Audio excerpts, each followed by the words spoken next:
What's up everyone, welcome once again to the channel. It's your boy Luis Portelles, and today, as you can see judging by the title of the video, we're going to be talking about Miss Universe 2025. And I really wanted to make this video work on it because I did it last year and it was pretty much a success. So I wanted to tell you guys about my Continental frontrunners for this year's edition of the pageant. Now you might wonder why get so specific when it comes to the Continental frontrunners, and simply because since last year Miss Universe has adopted the concept of the Continental Queens, which means that one candidate from each continent will get to represent them for the remaining part of the year, other than the title holder of course, but also because I believe that some of these girls who are excelling within their continent are to be considered, well, amongst the strongest of the batch, which potentially means that they could easily become the next Miss Universe title holder. So the way that I wanted to make this video is simply for every single one of the continents, I'm going to rank the queens from number 3 to number 1 per continent. I'm going to be telling you about the pros that I have perceived while I was doing my research when it comes to them. But I will also mention the cons, the obstacles that they need to overcome if they want to get closer to that Miss Universe title, or potentially just the Continental Queen status. As usual, I want to make this an interactive experience, so I want you guys to go down in the comment section and let me know what do you think about my list, my ranking, my arguments when it comes to the pros and cons, and anything else that comes to mind. As usual, if you enjoyed this, don't forget to drop a like on the video, subscribe to the channel, and share with a friend, because sharing is caring. Alright, so without further ado, let's get into my analysis.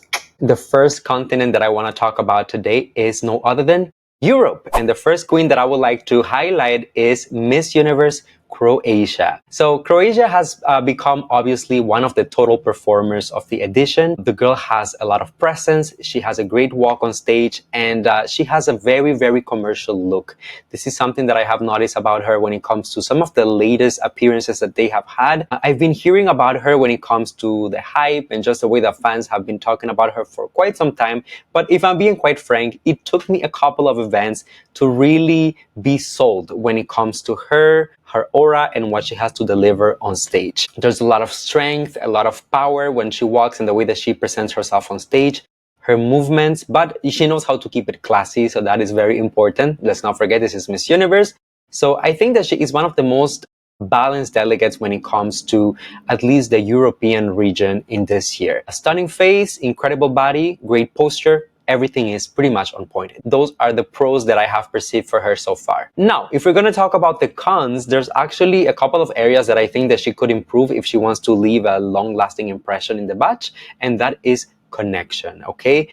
Right now, she feels more like a high fashion model to me, and I say this because she excels really on the runway in front of the cameras and all of these things, but even though it's been almost over a week, even a little bit more than a week that the delegates have arrived in Thailand, I feel like I don't know much about her personality, her charisma, her story. And we have a lot of vloggers and content creators that are currently on the ground at Miss Universe.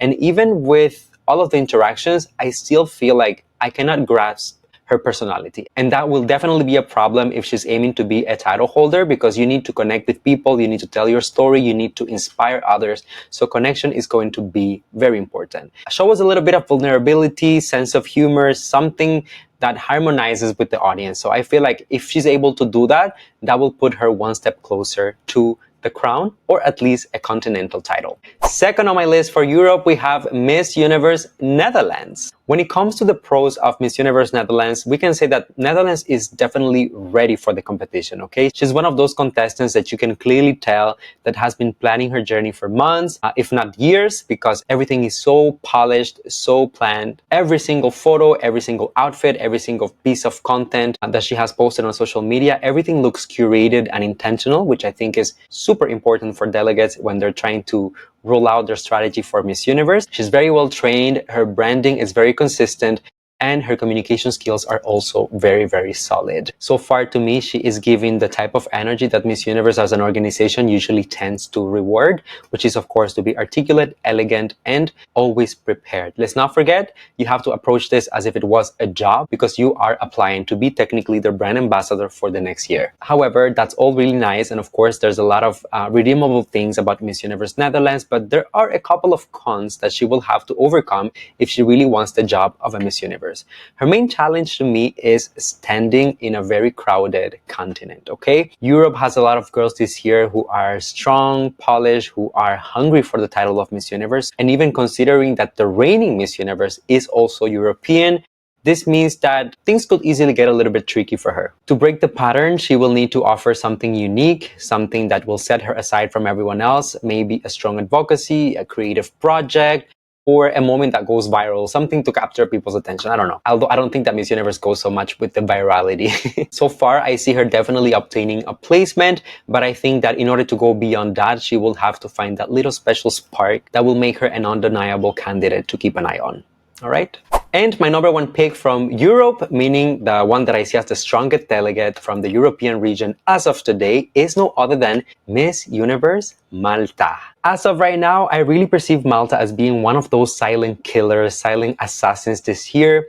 Very calm, very consistent, but always delivering, which is the key to success at Miss Universe. Every time she steps out, she looks polished, she looks confident, she is completely in control, and I feel like that is one of the most important things that she can do for herself, because at all times, you must look already like an international title holder, not just like you're trying to become one, but that you already have what it takes to represent the brand as of today, even though you don't have the crown yet. There's no chaotic energy or any misses when it comes to her rollout so far. She gives that effortless elegance that it's very hard to fake, if we're gonna be honest.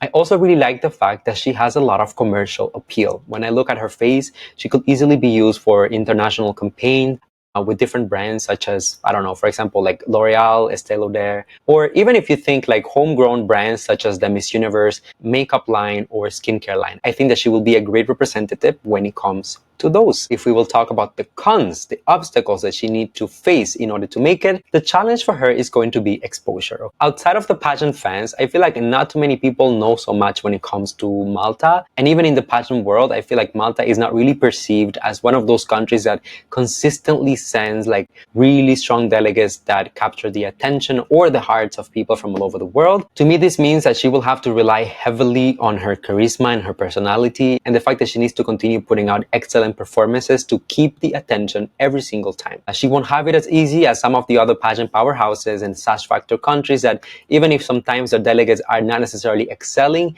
they will have attention nonetheless simply because of the sash that they're carrying.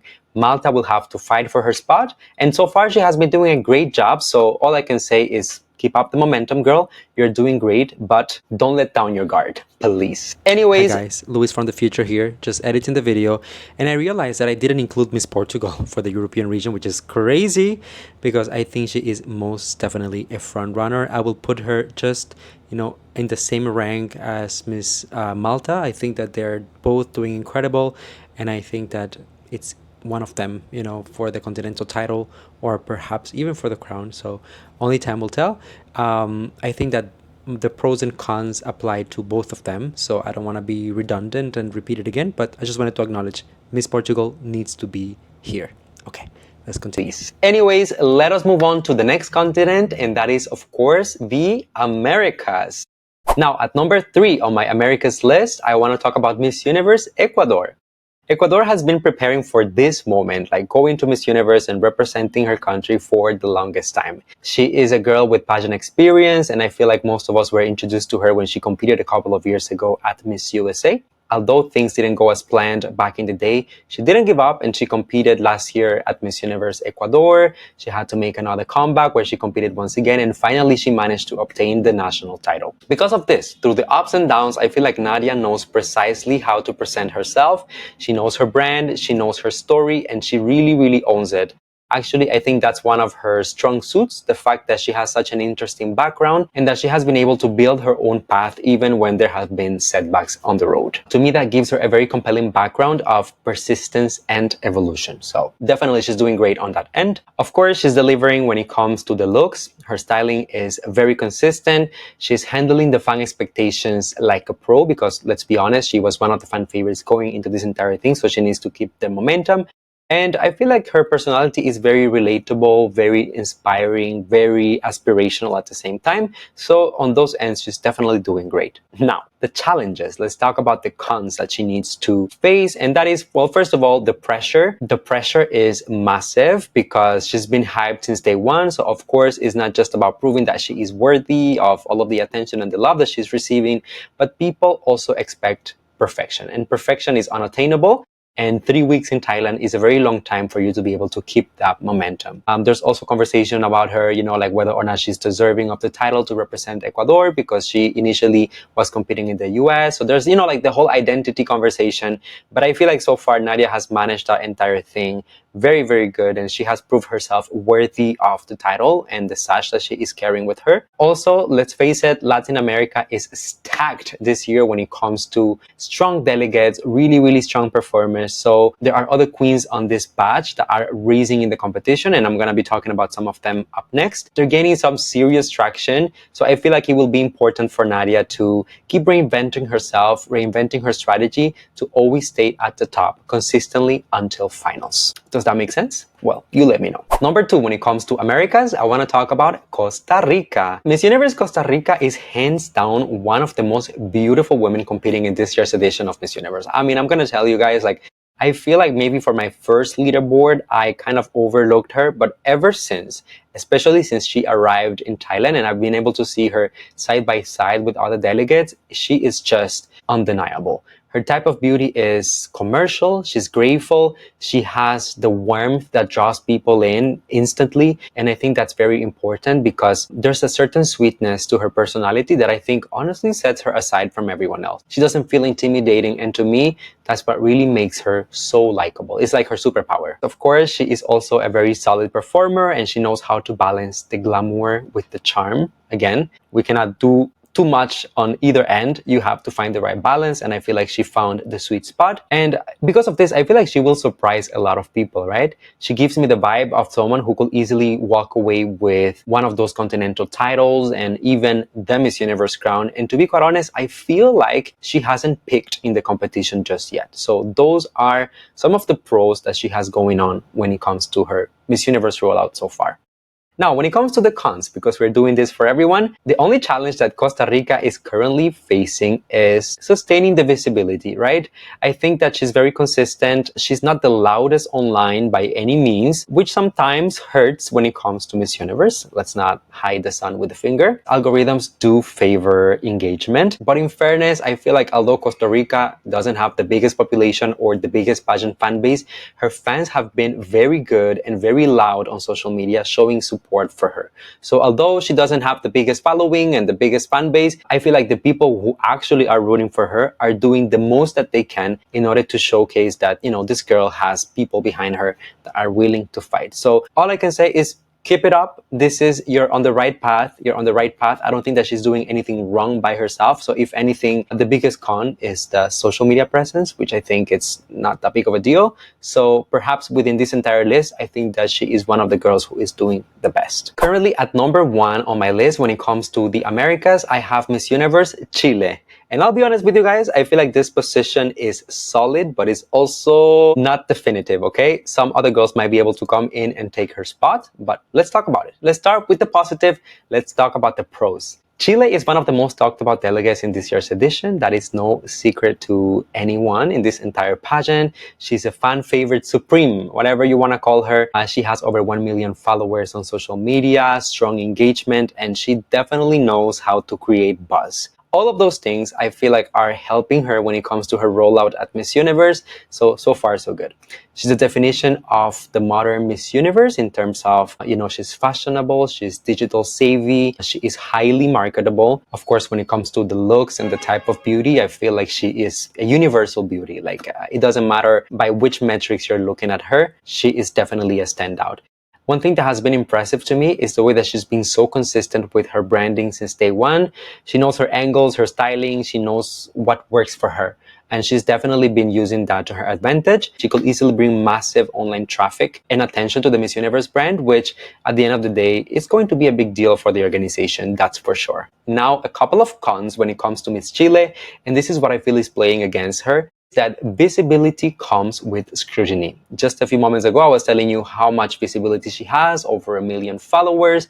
So of course, when there are so many eyeballs on you and so many people following your every move, you are also going to get a lot of pushback and a lot of backlash. And some people are going to be jealous, and some people are going to want to point out the things that they don't like about you. And that has not been the exception for Miss Universe Chile. She has faced a couple of controversies since her arrival at Miss Universe. So there was the little incident where one of the makeup artists made her look like she was taking some drugs. If you haven't seen the video, then you can Google it. You can go and check it out. She did apologize about that, but I feel like this is the type of things that don't really help her campaign and getting closer to the crown. It was kind of a mini PR nightmare, but I think that it was handled well after all. Miss Universe also wants a queen who is inspirational, who can be a role model, who is controversy free. And just a couple of days ago, she was also filmed, I believe it was during one of the rehearsals or preparing for an event, and she was vaping or smoking. There was something going on. There was smoke coming out of her mouth. So again, I think this is the type of incidents that have a potential to, take her a couple of steps back from her position. And as of right now, to me, she is one of the front runners, so I don't think she should risk it, okay? So she's kind of walking on eggshells at the moment. The next couple of days will be very important in whatever happens with her rollout, because I think she needs to be super strategic if she plans to keep her status in the competition as of today. We are halfway done. Let's talk about Africa. Now, the first country that I want to highlight in Africa, so at number 3 on my list when it comes to this continent, we have Miss Universe Zambia. Miss Universe Zambia Kunda is one of my personal favorites from Africa this year. She's an experienced queen, so she has competed before in other competitions, more specifically at Miss Earth in 2022, where I got to see her in person. She's a very eloquent queen, something that I can testify myself and that I've seen both in person and online, as we recently had an interview here on my channel before she was sent to Miss Universe. And she also has the type of calm confidence, right? To me, that gives her a very queenly aura. You can definitely tell that Kunda is being backed up and supportive by a very strong team that cares about the rollout and understands pageantry. So as of right now, everything from her wardrobe, her interactions with the media, and even the different instances where she has been showcased at Miss Universe, everything feels super intentional. So far, so good. I also want to point out that Zambia is becoming a racing powerhouse within the African continent. Zambian pageant fans are very loud, they're very supportive, and they're very proud when it comes to their delegates. And I think that this is something that has changed in the past couple of year or two. This is recent, right? Just a couple of years ago, Zambia was not making a lot of noise in terms of pageantry or their support for the delegates. So she represents the kind of growth story that Miss Universe loves to highlight. So I think this might play in her advantage, a new country stepping into the global stage. So that's definitely a very good narrative to carry with yourself. Now, those are the pros when it comes to Zambia, but there are a couple of cons that she needs to be aware of if she wants to make it as far as possible in the competition, because she comes from a racing powerhouse within Africa. I feel like Zambia as a country still has to prove itself in terms of consistency, both as a fan base, as a country, as a candidate. And this is, of course, when it comes to the international level of the competition. Let's assume that Miss Universe wanted to crown Zambia or put her as a continental queen. That means that the international organization will keep a close eye on whatever is going on with, the fans and how they interact with her. They will keep an eye on the sponsors. They will keep an eye on the media engagement and everything that is going on with her. So if they will take a gamble and go for a country that hasn't been widely recognized in the past, at least I feel like they will be paying close attention in terms of how is this country doing with certain metrics that they can at least use to base their judgment on it, right? So to wrap it up, Zambia has the beauty, the talent, the consistency, the experience, and all of that. But I feel like her biggest challenge as of right now will be that she must be able to show that she can bring the global relevance and the commercial interest beyond her own fan base. Now let us talk about Miss Universe Nigeria. So this year's delegate for Miss Universe Nigeria is so refreshing. I personally love her, and this has been a journey as I've been following this competition since the national pageant. It is safe to say that Onyinyechi is very focused,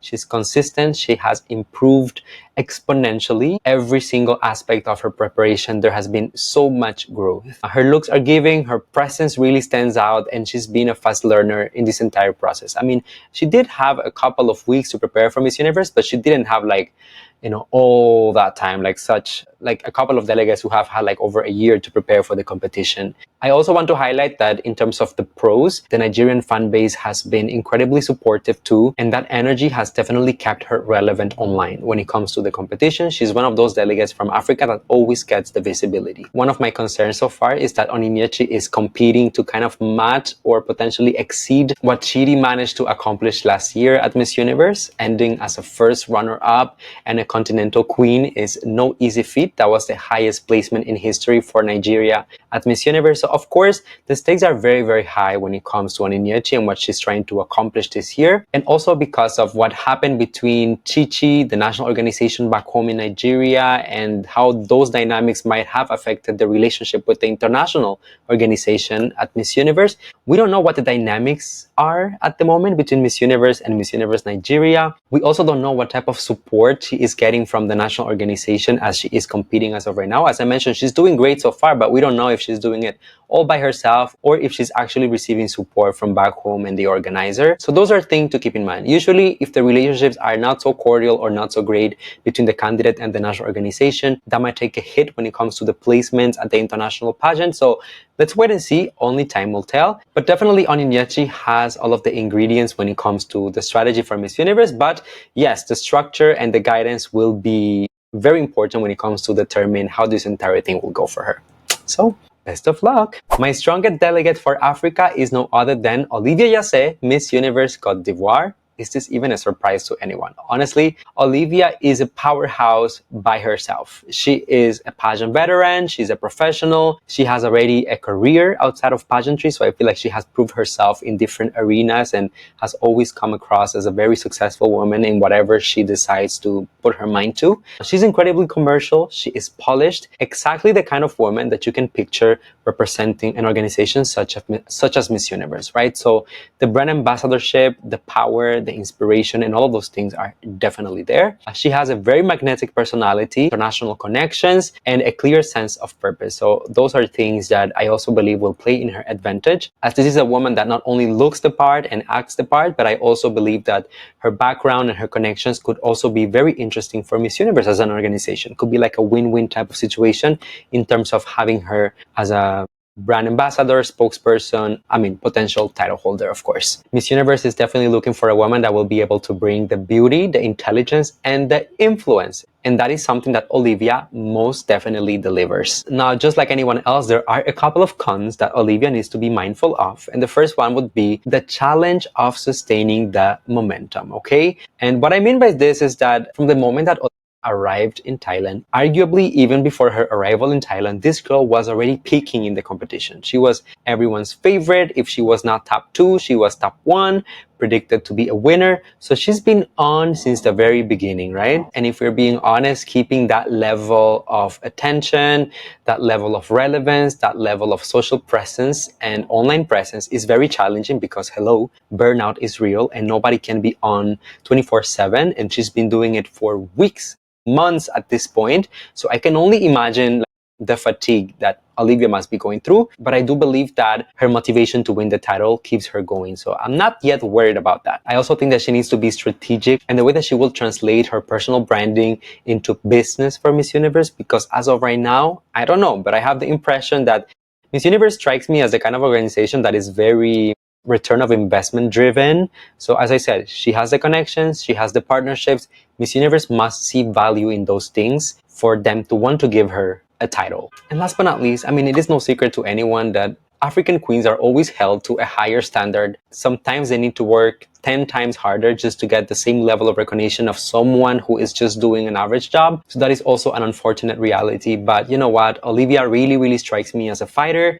If anyone can overcome that and show what she can do, what she can deliver, and why she deserves the title, it's of course her. So I'm rooting for you, Olivia, all the way. This leads me into the last continent that I want to talk about, and that is, of course, Asia. So in the Asian continent, at number 3, we have Miss Universe India. Manika Vishwakarma arrived in Thailand very quiet, but then boom, this girl hasn't stopped amazing me since the moment that she set foot in Thailand. And I feel like in a lot of ways, she has been able to completely flip the conversation around her as a candidate, as well as her representing India. She is sophisticated, she's very stylish, she carries that classic Miss Universe aura. So I think that all of those things are definitely playing in her advantage.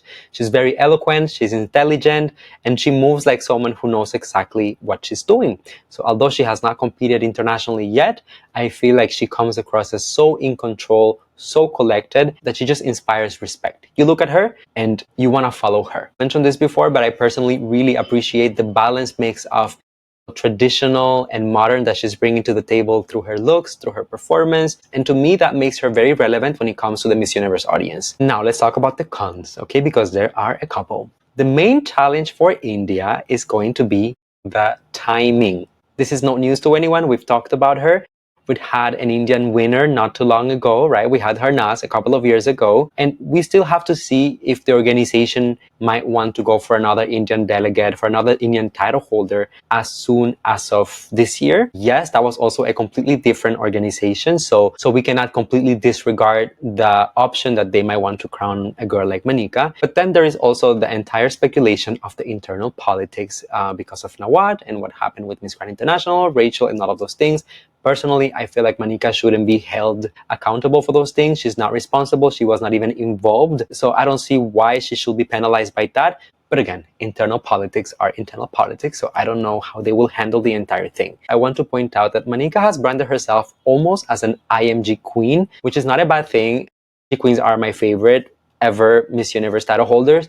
But we also have to check ourselves and realize that we are in the JKN/Rocha legacy era of Miss Universe, at least as of today. That might change in a couple of days, but this new era strikes me a little bit more as entertainment driven, a little bit more emotional and more viral. So I think that Manika should play a little bit into that when it comes to the upcoming presentations and the performances to showcase that she can also entertain people. At number 2 on my list for Asia, we have the Philippines. Of course, Atiza Manalo has been the talk of the town ever since she got the right to represent the Philippines at Miss Universe, something that she fought so hard for the longest time, so it feels like a full circle moment. Just like every year, the Philippines is one of the most anticipated countries at Miss Universe because of the huge influence and fan base that they bring to the table, and Atiza hasn't disappointed so far. Honestly, I feel like she's a veteran, she's calm, she's performing like someone who's been there before, you know, so I feel like when a lot of girls seem to be really struggling to stand out and fighting for that spotlight,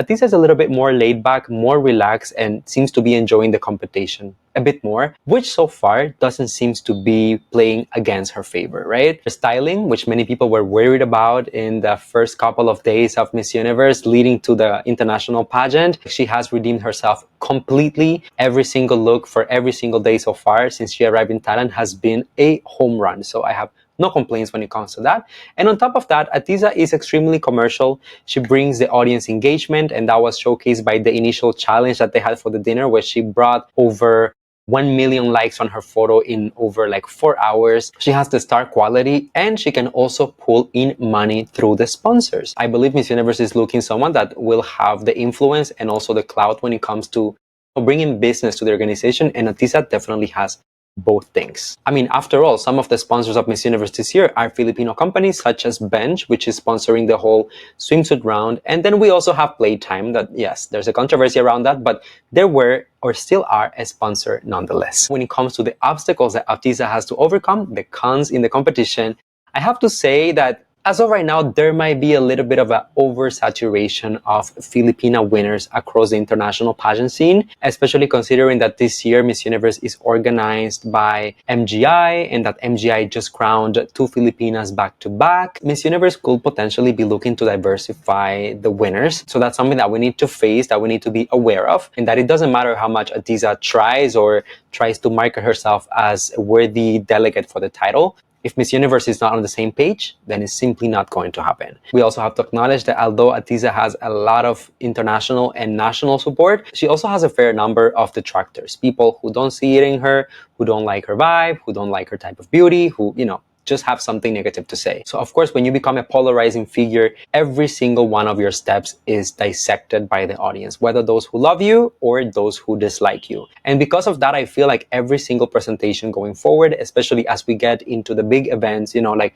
national costume, prelims, closed door interviews, and finals, of course, she needs to nail it every single time. There's no room for mistake because there's a lot at stake, you know, and I feel like the minor slip could easily cost her a continental title or even the Miss Universe crown. So let me know what you think about that and if you agree with me as well. Last but not least, at number 1 for the Asian continent, we have Miss Universe Thailand, Veena Pravina. Of course, what a queen, representing Thailand and Miss Universe being held in Thailand. She is going to be a fan favorite across the board, both with national pageant fans and bloggers and the traditional media, but also internationally. She has become a global fan favorite, and honestly, I feel like even before she was crowned as Miss Universe Thailand, so before her arrival in the competition, she already had a little bit of like media mileage and support from the fan base before she was even crowned. Everything about Veena screams Miss Universe, okay? So the fashion, the confidence, the intelligence, more importantly, her backstory, that story of resilience or not giving up on your dreams or always coming back stronger than the previous time and always trying hard.